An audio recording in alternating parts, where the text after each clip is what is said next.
This is the You Can Learn Chinese podcast. For everyone who's trying to learn Chinese or reaching for the next level, you came to the right place. I'm your host, Jared Turner, longtime resident of China, co-founder of the Mandarin Companion Graded Reader series, Chinese blogger, and once watched a rodeo clown have a stroke. My co-host is John Pasden, co-founder of Mandarin Companion, founder of All Set Learning, the Chinese grammar wiki, Sinosplice.com, and can predict any M. Night Shyamalan movie plot twist. Now guys, this is a special episode.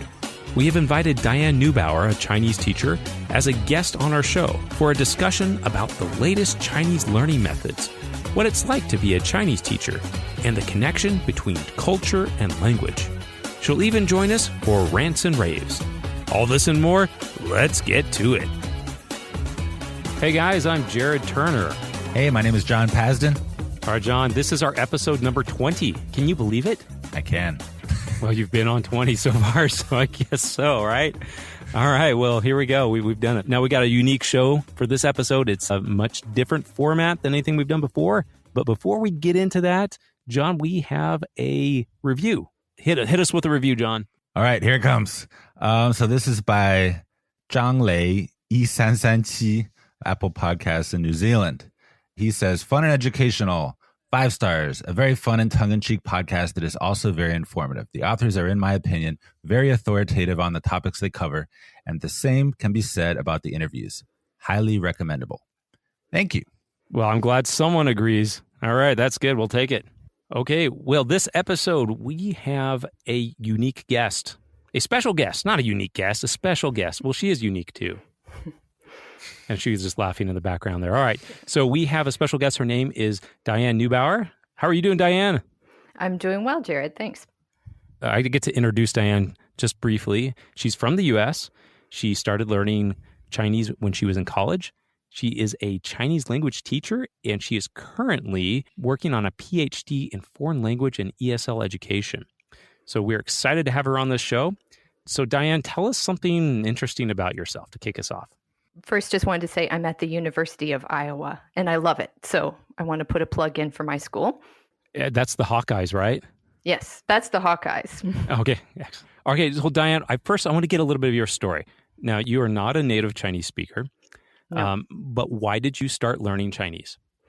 Yeah, I had a long-standing interest from teenage years in Asia, East Asia, Southeast Asia. I had been an exchange student for a summer in Thailand. I had a good friend from Japan. I went to college thinking that I was going to go to that part of the world somewhere and live there. Eventually, China became the bigger area of interest than anywhere else. So I anticipated after college sometime I would be living in China. So I started taking Chinese classes in school, undergraduate. So I had about 2 years of Chinese that gave me some kind of grammar know-how and some vocabulary. And then several years later, I finally got to travel to China for a couple of summers and then moved there and lived there for about 4 years. Now, that break in between your college experience of studying and the time you went to China, did you continue to learn Chinese or was it just kind of laying dormant? Yeah, partly dormant. I was trying to do things like study with, it was before the days of apps. So I was trying to use the equivalent of an electronic flashcard system, kind of like Anki, to practice new vocabulary. And I was trying to read things that were really hard for me so that I'd get lots of vocabulary from it. If you hear the frustration in my voice, even just talking about it, that was not really great for me, but I was trying to keep it up. And I did have some Chinese friends who would talk with me, and that did help. But it was really sort of later on that I became more proficient in Chinese. So now you're a Chinese teacher. Obviously, to teach Chinese, you have to have a high level of proficiency in Chinese. What really helped you achieve that high level of proficiency? Well, it's interesting because people think, oh, well, you lived in China 3.5, 4 years altogether, so that must have been it. But actually, I think if you look at ACTFL, the American Council on the Teaching of Foreign Languages, they have a scale, a proficiency level kind of rating. I think when I came back from China, I maybe was sometimes advanced low or intermediate high, kind of like I could do daily life really pretty well. But if you pushed me towards more specialized topics or hypothetical things, or I needed to make an argument, I probably couldn't have done that very well. And what helped was listening to things that I could understand really well, that had just a little bit of new vocabulary embedded into there, things that were interesting to me, and then reading things that I cared about, that I was familiar with, and that I liked reading, that once again only had a few new words that were new. So I had kind of been trained on a system of textbooks in college that had 25, 30 words that were new in one chapter. So I thought, wow, I need to get materials that are really tough, that have lots and lots of new stuff in them. And then I need to study really hard and practice a lot. I have abandoned that view of how to get really good at a language. I've heard that story before. You've heard this kind of story? Yes. Yeah. And it was demotivating to me in addition to being less effective. So I have shifted over towards something that's comprehensible, input based. The idea is I can understand it, and there's just a little bit of stuff that maybe I can't produce it yet, but I can understand the meaning. And so I started kind of switching towards finding materials that were like that. I listened to audio from ChinesePod.com quite a bit. And this was the first 2-3 years that I was actually already teaching Chinese. So I was trying to boost my own proficiency as I was getting to teach these total beginner, non-native, no heritage background kids at a school. So, John, I have to point out, this is the second episode in a row where we've had someone on the show who learned Chinese from ChinesePod from your own very lessons. Yes. So I'm a bit of a fan. Well, it's humbling to hear that it actually had that effect. Thank you. It was funny, but when I was at ChinesePod, I never really talked to any of these people. So it wasn't until years that I could actually hear about some of the effects, how it really helped people. So it's really gratifying to hear that. Yeah, there was one particular thing that I would do from time to time. I would download those podcasts, and then I would go back and listen to the same one like months later, and then I would feel the progress that I had. I could understand more easily. There were fewer unknown words, all of that. So really motivating. I think one of the things about doing something that's comprehension-based is a lot of the learning isn't explicit. It isn't like direct and right in your face. You're not aware that you're gaining all this new vocab, but you are. And so one of those kinds of tricks can help you realize it. Either try writing something, and now you see you've got all these words coming to mind, or go back and listen to something, or go back and read something that used to be kind of a challenge, and then feel, hey, this feels better this time. Now, Diane, you did a guest post on our website on Mandarin Companion, and I remember you specifically talking about this, going back and rereading things you read before. Yeah, and not to make it like you're not working to try to memorize the text or anything like that. You're doing it to get that sense of like, oh, wow, yeah, I really have come a long way. Now, Diane, I'm really glad to have you on the show today. Now, there were some topics to discuss here on the show. You're working on some research right now, and there's some specific areas of interest that you are looking into as a teacher. Yeah, one of my big interests is how language teachers can make brand new language understood by the students and engaging to the students. So when you have that stage where you've got very simple language, very limited vocabulary, what is it that teachers do to help their students understand that language? And how do they make it interesting enough and enjoyable enough for their students to want to stay in that language? So in the case of a Chinese class, it would be lots of Chinese is heard and read, and the students understand it really well, and they're interested in the kinds of activities and the kinds of discussion that's happening, or whatever they're hearing in the language or reading in the language is of interest to them. And of course, I'm saying teachers a lot, but there's an application for learners as well. People who are learning on their own need that same kind of thing. High quantities of Chinese that they can understand at a really high level and that are interesting to them. So it extends to materials like books and readers or videos created for learners to use and all those kinds of things too. So, Diane, does that mean you're an advocate of using Chinese entirely, like no English from day one, even for absolute beginners? That's a great question. I have read a lot about this actually recently. In the US, the national parent organization for language teaching is called the American Council on the Teaching of Foreign Languages. and they put it like it's a suggestion. It's not really research that's found this number, but they suggest 90% of class should be in the target language. I think there's some really good reasons to use the first language of the students if they share one, because that's a tool for quick comprehension. You can establish the meaning of a new word by showing them, here's a word in your language that means the same. You can occasionally check for comprehension or clarify something by using, in my case, usually English. So I do use their first language sometimes, but I want to hit like 90% or so that's Chinese. And again, not just random Chinese that they can't understand, but things that are scaffolded, teachers using things like images and gestures, keeping the language around things that have already been introduced and just adding a little bit of new at a time. Yeah, and since you are a native speaker of English, it seems like that's one of your advantages. So, you could empathize with the students and their struggles in Chinese, and maybe you can offer a little bit of help or insight that they maybe couldn't as easily get from a Chinese teacher, right? I think sometimes that's the advantage of the non-native teacher. Yeah, the native teacher has the really deep, thorough knowledge of the language and the culture. But I have the knowledge of the outsider who has become biliterate and bilingual and to some degree bicultural. So yeah, I have that in common with the students. I had a native speaker teacher recently say she had observed videos that I have online and realized that I was able to kind of intuit where the students would find something hard to understand or confusing in a way that she found more difficult because it was such a familiar language to her. I think ultimately it's the big thing is the teaching itself, like what a good language teacher doesn't depend on whether they're a non-native teacher or a native teacher. But yeah, we can bring our own selves into it too. This reminds me of, it's one of those stories, analogies. There are these two fish in a fish bowl and they're chatting and another fish comes up and he says, "Hey guys, how's the water?" And they're like, "What's water?" And I think that sometimes, we get immersed in our own culture sometimes. And, right now we're in America.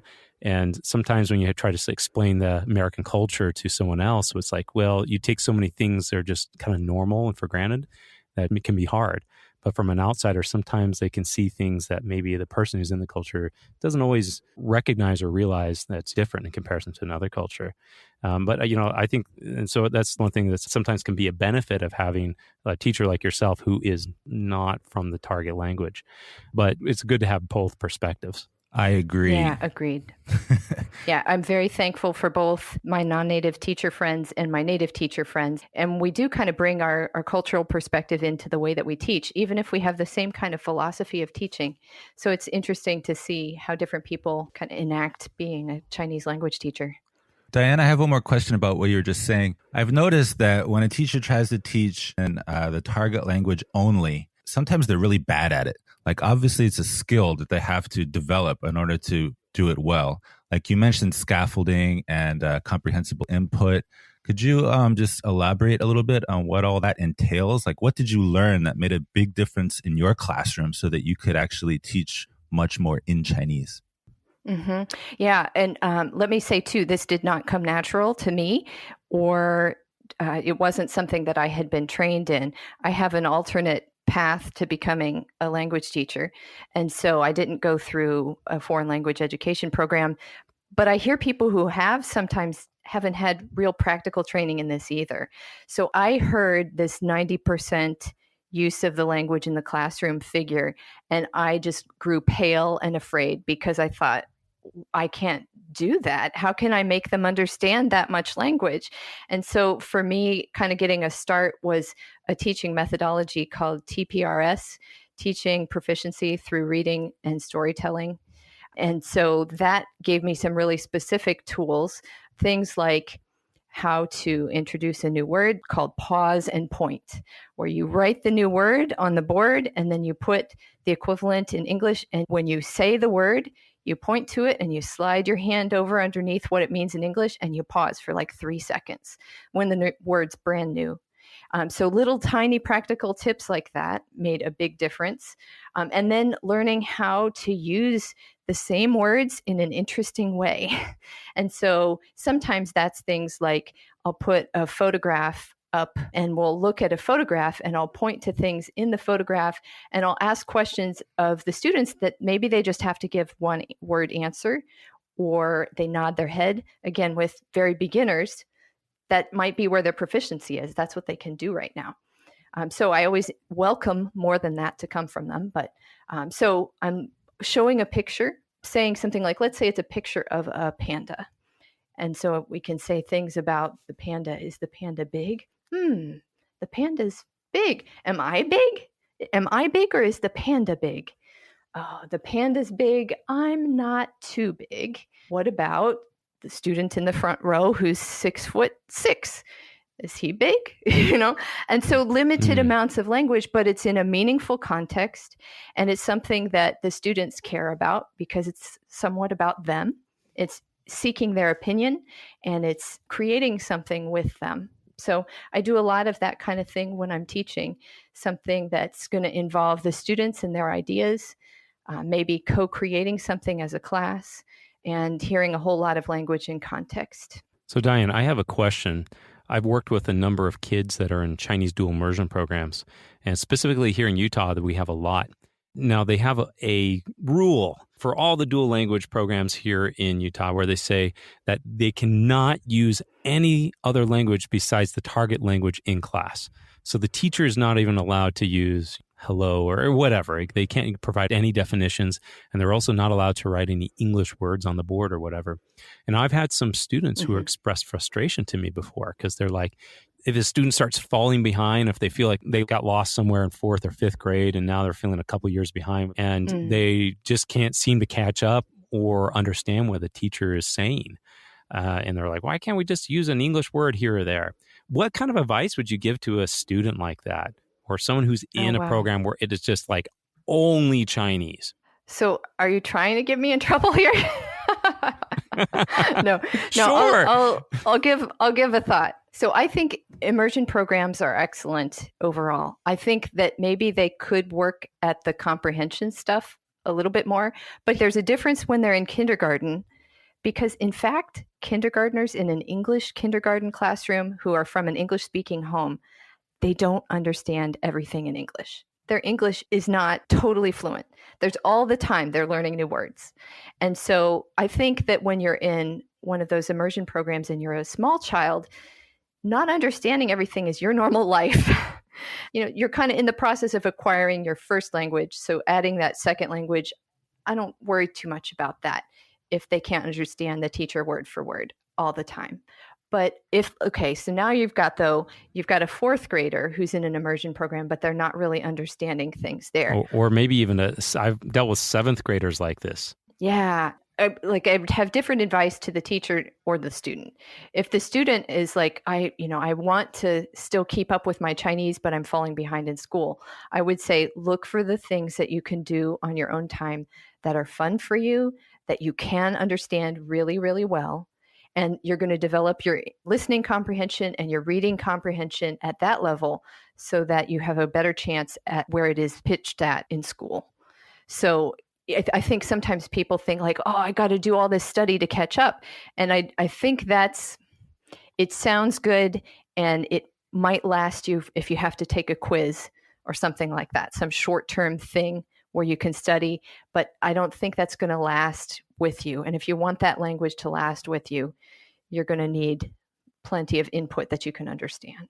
So I would look for that, whatever that child needs. Maybe we drop down and we write a story together right here. And I type the Chinese while the student tells me things in Chinese that they can say already. And so I'll fold in words that they say that they don't recognize yet, but they know how to understand them when they hear them. So if the reading piece is an issue, that approach is called the language experience approach. And there's a lot of teachers in the US and around the world now doing it, calling it write and discuss, or what I call it live typing, because I usually type to get the characters to come up faster than doing it by hand. So all of that gives that kind of immediate connection from language that they can understand by sound, and they know the meaning, and now you can see it in the text right away. Now, if it was a teacher saying like, I know I've got this kid in seventh grade. Now I want to get you in trouble here. Yeah. So, but the rule is, my job says I cannot use any English at all. Is there ever a space where the student can have something written down? This is a good thing because I've actually talked to some Chinese teachers and they felt a little frustration about that. So they can speak it outside of the classroom, but not in. Yeah. Okay. Well, and here's the other thing, like have them describe what is it that they're doing now to help the language be understood by the class. What do they do? Do they slow down their rate of speech? Do they paraphrase it? Do they first say it, one sentence, and then ask the class, tell me what I mean? Have this dialogue in Chinese, that's fine, because they have that level of Chinese already. Does the teacher demonstrate it first and say everything that they're doing step by step, and then have a student do it and model the same thing, like it's a science lab or something? And then they let the whole class go to it. That kind of scaffolding is possible to do even within Chinese. So I would look for ways to build those things into the daily practice of the teacher, even more than what they probably are already doing. Okay, so Diane, I have a totally different question now. I've talked to a lot of Chinese teachers who teach at the university level, and they've expressed frustration because, the department decides their textbook, decides the pace. They have to know so many words and characters by each year of Chinese. They have to be reading newspapers by year 3 and, literature by year 4 if it's their major, that kind of thing. Now, correct me if I'm wrong, but it sounds kind of like comprehensible input, while very effective, is also a bit slower. Or is that wrong? Like, do you find a conflict there? Well, no. Yes and no. I think that it's like an exponential scale, if that makes sense. I had a conversation once with a 5th grader who approached me after week 2, where he was like, this is feeling slow. I think we need to have a lot more vocabulary now. And I said, well, okay, let's think about that. Are you bored in class? Well, no. Okay, so that's good. So you're okay with that side. You're just worried that you're not getting as much as fast.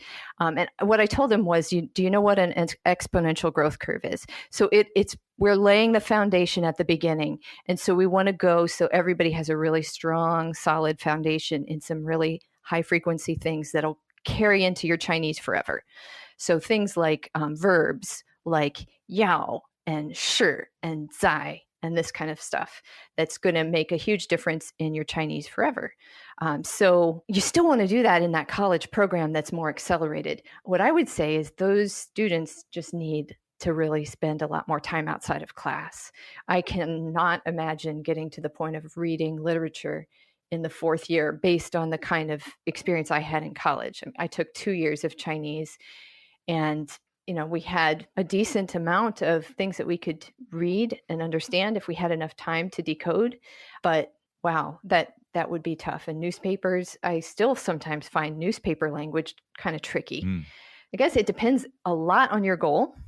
If that is really your definite goal, then I think they're going to want to really spend time getting that solid foundation at the beginning. And they're going to have to ask their students to do quite a lot outside of class time. But then isn't there a conflict with the department? Like, don't you have to use a textbook? And then if you want to use these approaches, then it's going to be hard to use the textbook, right? Oh, I see what you're saying. I know people that use textbooks that are doing things that, if you want to call it comprehension-based communicative language teaching, because their school or their university requires it, they are some very creative people. And so they have found ways to do things where they'd focus on what's core from the chapter, perhaps, during the class, and then they give students a list of some things to review on their own time to hit the rest of the vocabulary. So they build in that kind of strong proficiency during class in this things that they find are going to be most important and give bigger impact. And then they have students do some work outside of class to do some memorizing of words or that kind of thing that's going to appear on a test. This brings up a thought to me. What are some common issues that you see out there in the Chinese teaching community where sometimes, frankly, people are just doing it wrong? Well, can I rephrase that? No. I think that sometimes rather than saying wrong, it's more like sometimes I think our goal is different. I think that sometimes there are teachers that really believe that knowing about the language is the way to get to be able to communicate in the language. And I don't see that as really closely linked as some teachers do. I don't think that like that kind of grammar knowledge is wrong, but it's a different goal.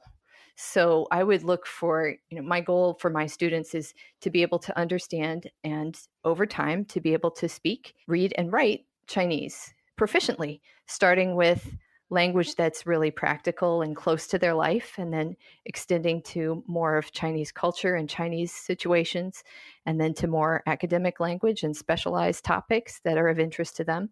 So that is my goal.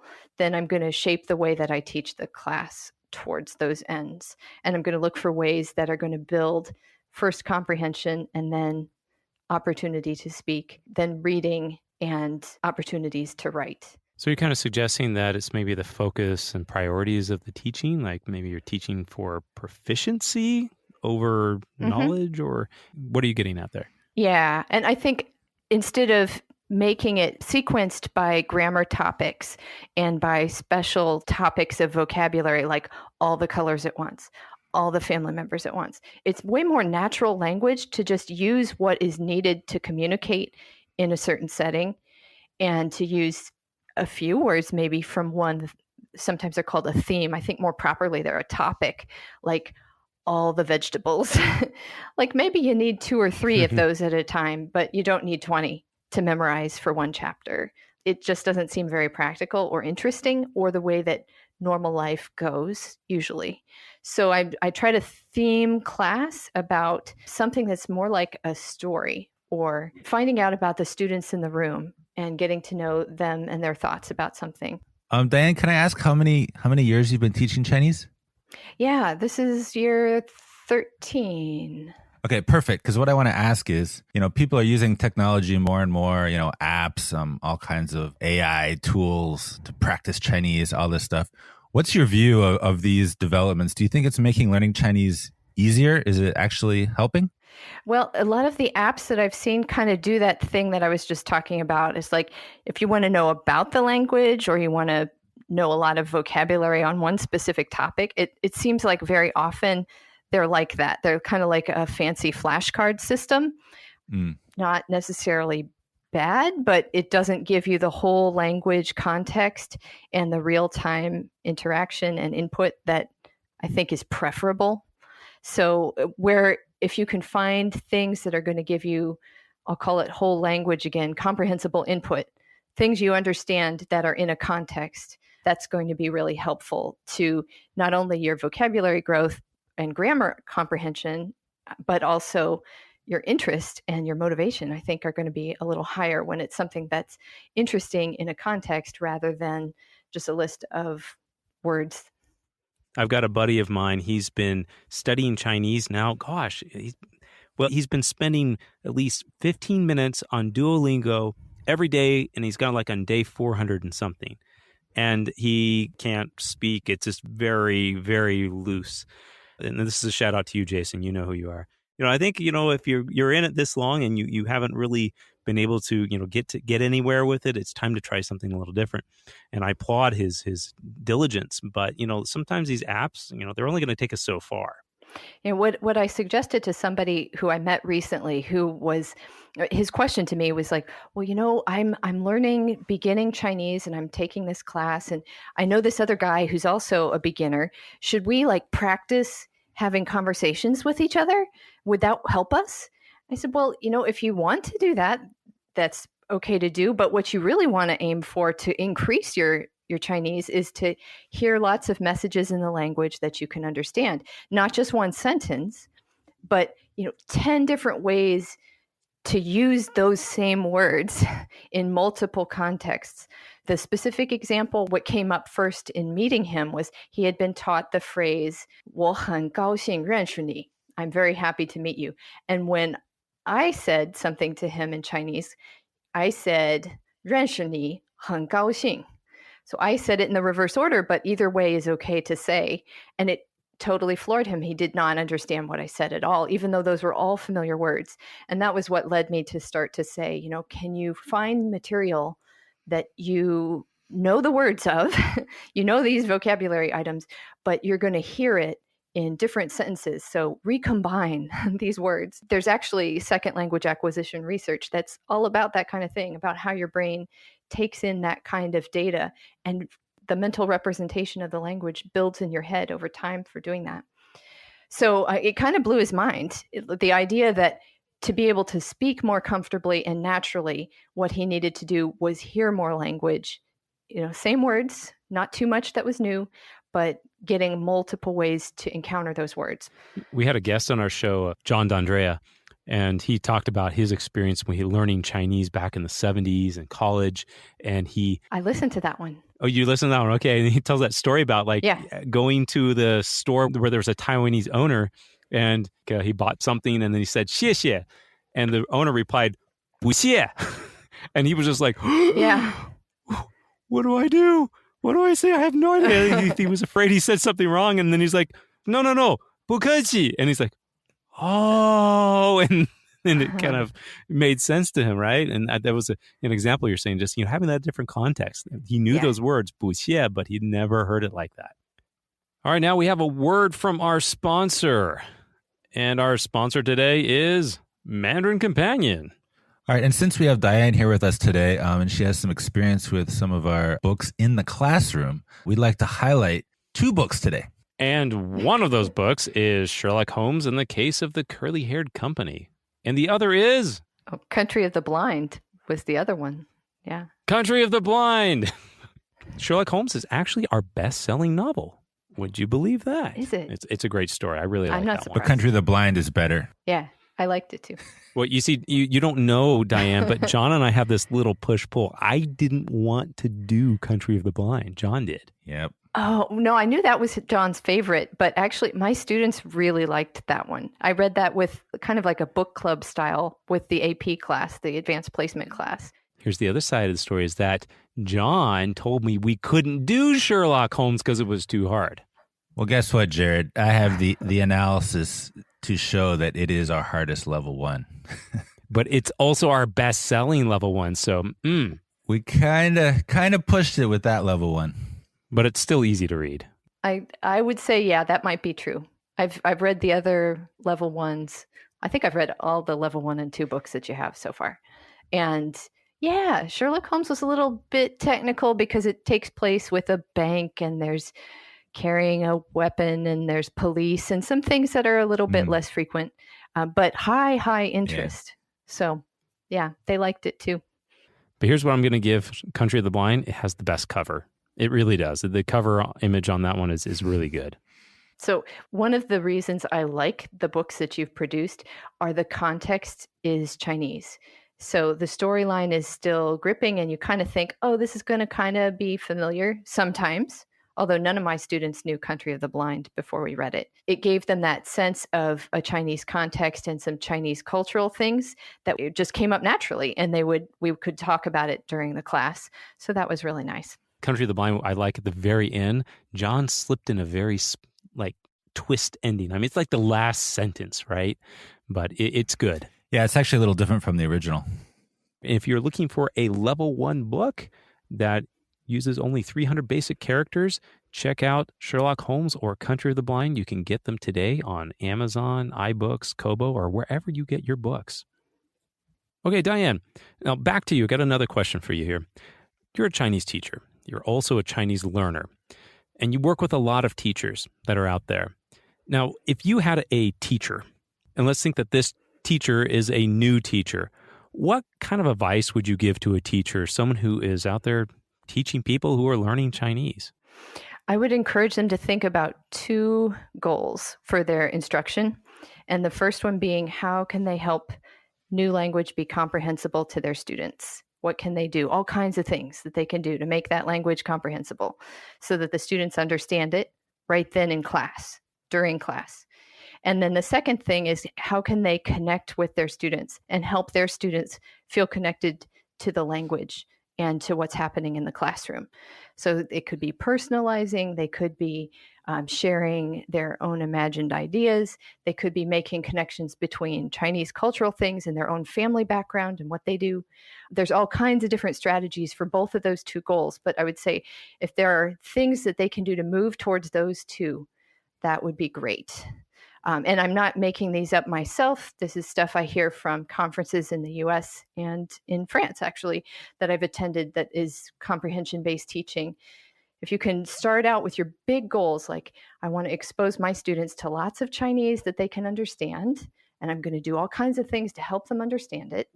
And then I'm going to make it engaging somehow for them. I'm going to help them connect with the language and the things we're doing in the class to get to more Chinese. Now, something else I was thinking about, something I have noticed among some teachers is that they seem to spend a lot of time focusing on culture, sometimes not as much time on language. I don't know if you've ever encountered that. What is your kind of take on that? Yeah, and by culture, do you mean things like making opera masks or learning about the zodiac animals and memorizing them? And Well, maybe this is that I have seen this among some Chinese teachers, and it was brought to my mind by something my brother had shared with me. When he was in college, he took a German class, and the professor was so focused on teaching German culture throughout the lessons, but his stance was that you can't speak German unless you understand German culture. And I have encountered that a little bit. Sometimes people are like, you can't speak Chinese. You can't really know this language unless you understand Chinese culture. And I can have my opinion on it, but I'd like to get kind of your takeaway on that. what I mostly see is that teachers do projects to do some kind of surface culture things about practices or products of the culture, but they don't find it so easy to get to the perspectives of the culture, or sometimes they don't maybe even realize that they could introduce that to their students. So one of the things that I think is really helpful is to be thinking about how can you use really simple language to expose them to real cultural things. And here's an example that's very beginner friendly. Like you can show pictures of, let's say you're talking about school or school life. You show pictures from Chinese contexts, and the students are picking up on some cultural things by looking at those pictures or a video clip of kids in a Chinese school somewhere. They don't have to know all the vocabulary to be able to access that, but they can see that things look different from their school. So they're starting to think through it even without having to have all the Chinese for it. I like embedding culture throughout. So I want to go back and forth between the students' cultures. They don't have just one, and Chinese cultures. And there's not just one type there either. Particularly in mainland China, you've got city, countryside differences that are really big. So another one I did was I really like the movie 人在中途. Oh, right. I saw that. See, it's called Lost on Journey in English. It's kind of like Planes, Trains, and Automobiles. Oh, I think it's fabulous. And it hits on all these different cultural things that come up naturally. Like there's the dad of the family doesn't live with his wife, and yet that's not the reason that their marriage has problems. That's kind of normal, at least sometimes, for a businessman to live away from his family. And so we got at that side of family life, family structure, because you see it in the film, and students notice and go, what's going on? I didn't have to instruct the students. I just presented this in the film. The way we did the film, too, I should clarify, it wasn't just showing the movie, and it wasn't playing it with English subtitles. It was an approach called movie talk that Ashley Hastings developed, I think, about 25, 30 years ago now. And the idea is that you show one scene of the movie with the sound on just to kind of get a sense of what's going on, not to understand the original dialogue for these particular learners. Then you go back over that same scene with the sound off, and the teacher helps to narrate, describe what's happening, simplify the dialogue so that they know the core of what's going on, and maybe occasionally ask the students a question to predict what's going to happen. So movie talk was super, super for introducing culture in a really meaningful way. So I really love including cultural elements in class, but I want it to be real and to be about the perspectives as well as those kinds of things that are easier to teach as a project, but may not really help them understand Chinese life or thinking. And to be clear, this contrasts with what you see a lot in the classroom, which is oh, today we're going to cover this cultural topic. Here are 10 really hard vocabulary words that relate to it. And now we're going to go through the history that dates back to ancient China. Like that kind of approach has taken a lot. Yeah. There was a time I was on a school trip. We took a group of high school students from my school to China, and we went to Xi'an, which has the Terracotta Warriors Museum. And there's also a kind of a hot springs that was very famous. And as we were passing by this hot springs location, our tour guide told the students in English, such and such emperor, I don't even remember the details. And I was an East Asian studies major. So he was going on about the name of the emperor and the years of his rule, and then the name of other people, and this and that rebellion occurred. Like I was just crushed because I knew the story he was referring to was actually that it was the Anlushan rebellion. And so the emperor at the time married his father's concubine. Like his father had this concubine. He fell in love with her. When his father passed away, he married the concubine. And he had this secret kind of, well, not secret, they knew that it was this kind of getaway place for them at the hot springs. And China blamed her for the downfall of his reign because he was spending so much time with her at this special place. And like I told the students later, like if you knew the story behind it, you would be like going, wow, and that happened right over there. But because he did it with names and facts and dates that meant nothing to them, they were just totally bored. It's easy to do that when you know all of those facts and all of that history in detail. How do you make that approachable to a new learner that doesn't have any context for it? You know, the application to language teaching, I think, is pretty clear, where you know this whole language, but your students know zero if they're total beginners. So how do you make just a little piece of it engaging and comprehensible? I was thinking of making some kind of comment about... Do you have anything to say, John? I was going to say that it sounds like the message is sex sells, huh? Okay. Well, that's one message you could take away from Well, that. it does catch people's attention, but I wouldn't be doing that in middle school or elementary school. So Diane, it's kind of a two-pronged question here. Is number one, what is the hardest thing as a language teacher? And then number two, what is the hardest thing for someone learning Chinese, and specifically an adult learner? The hardest thing for me personally as a Chinese teacher has been classroom management. Like you're working with a class full of preteens or teenagers or really young elementary kids. I've taught all ages. Teaching adults, they'll work with you pretty well. But sometimes kids in school are kind of only partly wanting to be there. And so managing to keep them engaged in the class in a way that's appropriate and productive is challenging. And I bet you almost any teacher is going to say that. I've even heard college TAs have told me the same thing, that they were getting some inappropriate behaviors from their college students in Chinese class. So I think that's a pretty universal one. For Chinese learning, I really think Chinese is kind of tough when you're a total beginner if you're trying to go on your own. If you can find someone that can be your language parent, like that's a phrase that I've seen online, I think. Chris Lonsdale, I think is the guy's name. He had a talk about finding someone who will talk slowly, simply, and very patiently with you as you're trying to learn this new language. So if you can find that kind of a person, I think it's going to help you a lot to step into Chinese rather than having to go it entirely on your own with apps or with study systems or that kind of thing. If you can get that connection to a person who is patient, able to talk simply, I think it's going to go a long way. Well, I appreciate that perspective, Diane.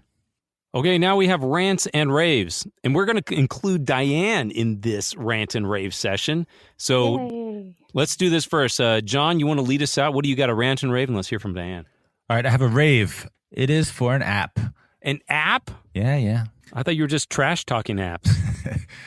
Most of the time, but this one I like. I'm getting ready to go to Japan on vacation, and Japanese was my first major. I still keep my Japanese up somewhat, but I always need to brush up a little bit before going over. And this app called HelloTalk I think is really cool because you can write stuff and then native speakers correct you.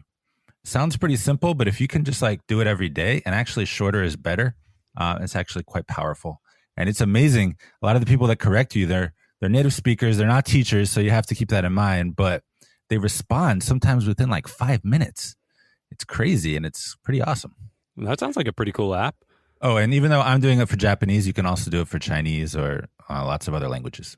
Wow, so that's like real-time feedback. Well, not necessarily real time, but it can be quite fast.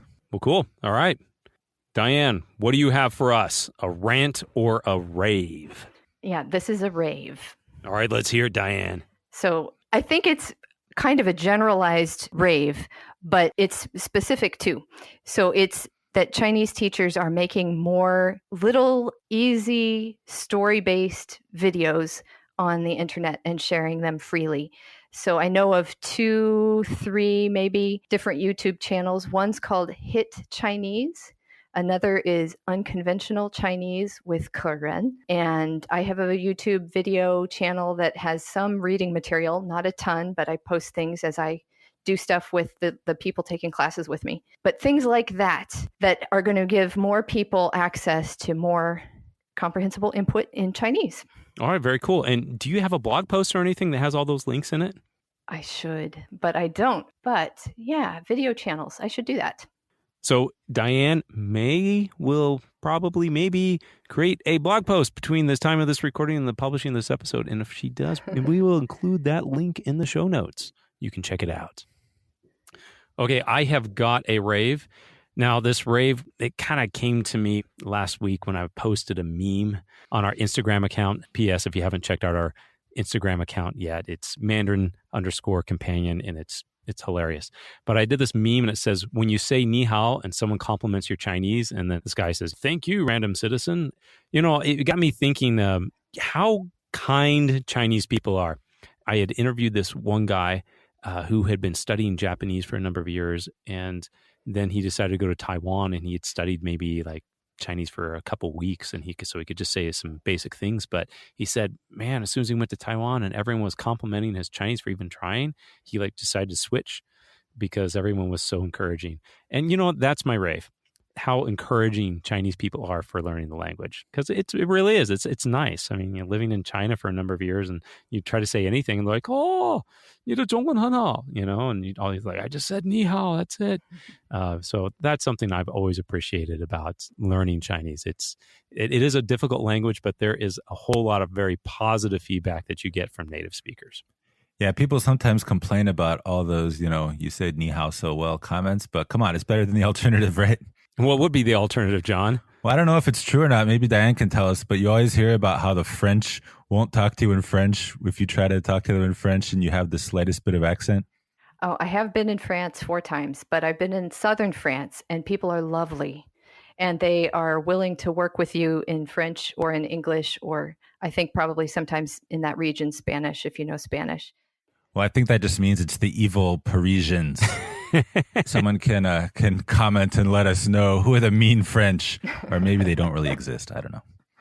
Oh, I did have one time though, John. One time I got in a taxi, and he's like this old, like hard-boiled taxi driver guy, and he's smoking his cigarettes, and he start talking to him, and he was asking, where are you from, all this stuff, and I'm like, oh, sorry, my Chinese is pretty bad. And he's like, yeah, it is. And I'm like, well, you know, I've been here for a number of years. You know, I'm still trying to learn Chinese. Like, yeah, well, you should study harder. You know, it's like, how refreshing. It should be better for how long you've been here. It was somewhat refreshing. The honest taxi driver. All right, well, Diane, I am so glad we had you on the show. I really appreciate you sharing your thoughts and your insights with us. And Diane, you are working on a book. Can you just give us a quick plug on that? What is it, and where can we find it? Yeah, so this will be more applicable to Chinese language teachers. I'll be published with Chung & Sui, the company, in the US in the future. It's in publication process now, tentatively being called Comprehension-Based Chinese, and it presents a whole set of options for teachers who are wanting to try to incorporate more comprehensible target language in their classroom and engaging ways to maintain a target language environment that students enjoy. There's some key questions that are answered, things like assessment, reading design issues, and things like that as well. I'm very excited about it because I've been helping with training Chinese language teachers. And because I write a blog for Chinese teachers, I've had a lot of questions come that direction. And I think this will be a very helpful way for people to find their first steps or to expand what they're already doing in their classroom. If you are a Chinese teacher, you can keep your eye out for that book. We don't have a publication date yet. And if you're a learner and you've had some less enlightened teachers that were a little frustrating, you can kill them with kindness by buying them a copy of this book and maybe helping them. You really want to kill the teachers, John? Hey, revenge or kindness, whatever. It works both ways. You have been listening to the You Can Learn Chinese podcast. Help us spread the word by sharing this with your friends, classmates, teachers, cousins, mechanics, social worker, homemaker, electrical engineer, and that one guy named Greg. You can subscribe on iTunes or wherever you get your podcasts. And please write us a review so we know how we're doing. You can find us on Facebook and at mandarincompanion.com. Apologies to John Cena, we ran out of time. The You Can Learn Chinese podcast is produced by myself, yep, just me, Jared Turner. I'd like to thank Diane Neubauer and my co-host, the man, the myth, the legend, John Paston. See you next time.